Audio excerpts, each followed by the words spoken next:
प्रत्येक जीवेर पोषण करे भगवान। प्रत्येक जीवेर মানে পোষণ মানে বুঝেন না, প্রত্যেক জীবের পোষণ করে, তার ভরণ পোষণ করে। আর সেটা হলো কি ভগবানের অনুগ্রহ, তাকে বলে পোষণ। কটা লক্ষণ বললেন? স্বর্গ, বিসর্গ, স্থান, পোষণ। উতি উতি মানে কর্ম বাসনা, উতয় কর্ম বাসনা। উতি কাকে বলে? যে কর্মের বাসনা। আমরা কর্ম কেন করে?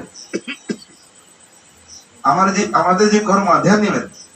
এখনই আপনারা এখানে হরিকথা শ্রবণ করতে আসলেন, কেন আসলেন? অনেকরা আছে এই গ্রামে, তো অনেক লোক আছে, হ্যাঁ? আপনারা কেন অন্যরা কেন আসলো না? বলে ভক্তি বাসনা। ভক্তি বাসনা উনি প্রেরিত করলো। অনেক আছে যাদের কাজ নেই, এখনই অনেক লোক আছে যারা কোনো কাজ নেই, হ্যাঁ? তারা বলে আরে এই সিরিয়াল লিখবো, সিরিয়াল, হ্যাঁ, সিরিয়াল লিখবে, অন্য কাজ করবে, গপ মারবে, এখানে আসে হরিকথা শুনবে। কেন? তাদের হৃদয়ে ভক্তি বাসনা নেই। সেই বাসনা জীবকে প্রেরিত করে। অনেক আছে না চুরি করে, চুরি করার বাসনা তার ভিতরে থাকে বলে বারবার সেই চুরি করে।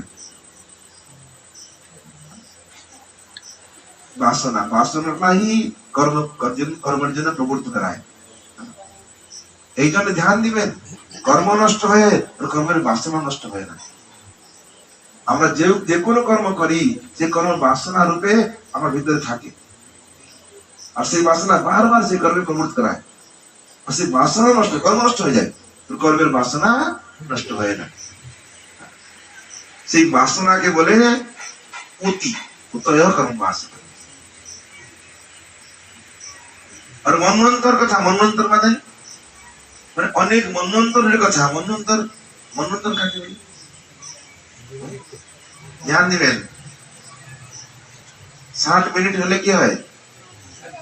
1 ঘন্টা, 3 ঘন্টা, 3 ঘন্টা 1 প্রহর, 8 প্রহর 1 দিন, 365 দিন 1 বর্ষ।